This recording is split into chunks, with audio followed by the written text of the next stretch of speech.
In many Democrat-run cities and some Republican ones, but not to the extent of the Democrat cities, violent crime in the black communities is totally out of control. And this is the ultimate irony, because the Democratic Party and the progressive movement and the liberal precincts do everything they can, or say everything they can, that's a better description, to help black Americans. It's a theme. It's been that way for decades.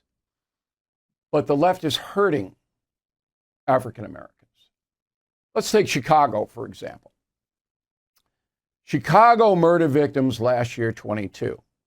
Black, 77%. White, 4%. Chicago aggravated assault and battery victims last year. Black, 64%. Chicago criminal sexual assault victims in 22. Black, 47, white, 19. Chicago robbery victims. Black, 39, white, 16. Chicago human trafficking victims last year. Black, 55, white, 5. The situation is same in St. Louis, in Oakland, in Baltimore, all the liberal cities.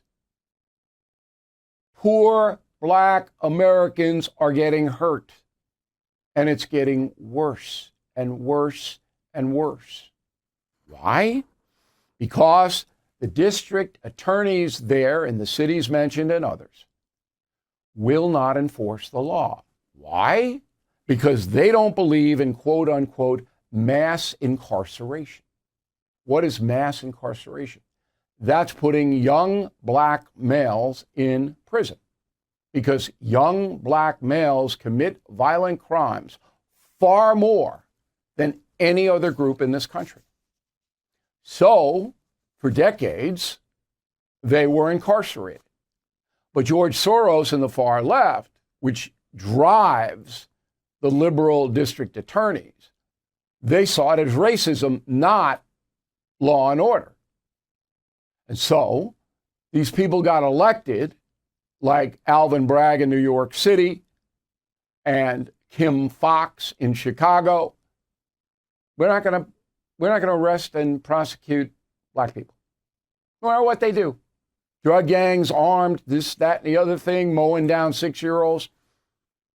Remember Kim Foxx in Chicago? Remember when she said there was a shootout in a Chicago neighborhood between two gangs, all right? And she wouldn't prosecute it, Ms. Fox, because she said, well, they both were wrong. They both had guns, so we're not going to do anything. Meantime, law-abiding people live in the neighborhood. Little children play in the neighborhood. This is insane. Okay, so in Washington, D.C., there has now been a tipping point. So far this year, 161 homicides, a 28% increase over last year, and last year was horrendous.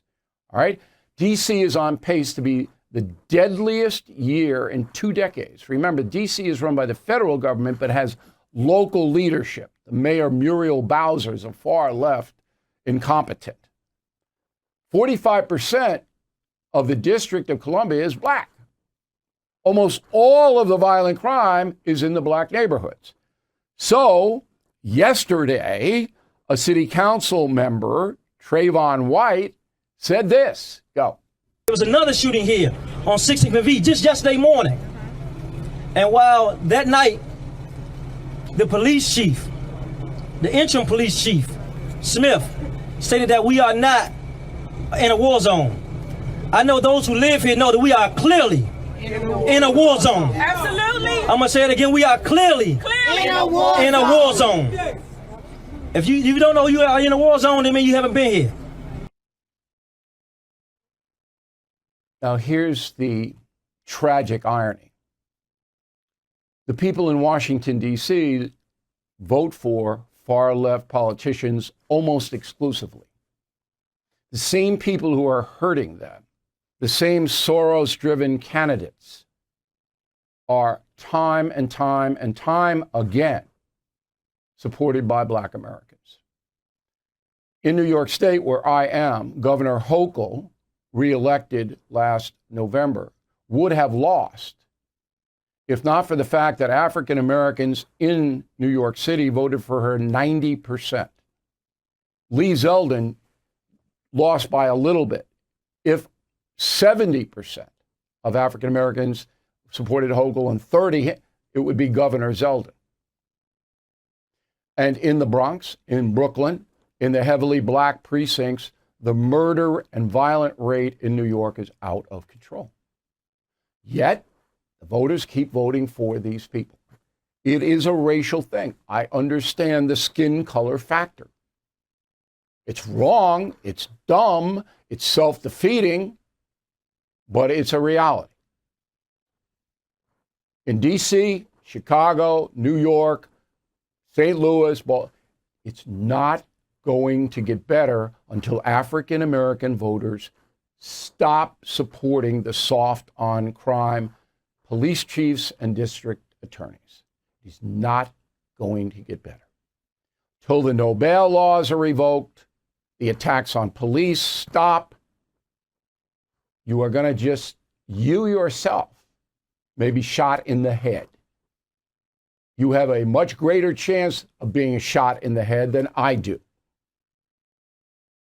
Okay? That is the truth.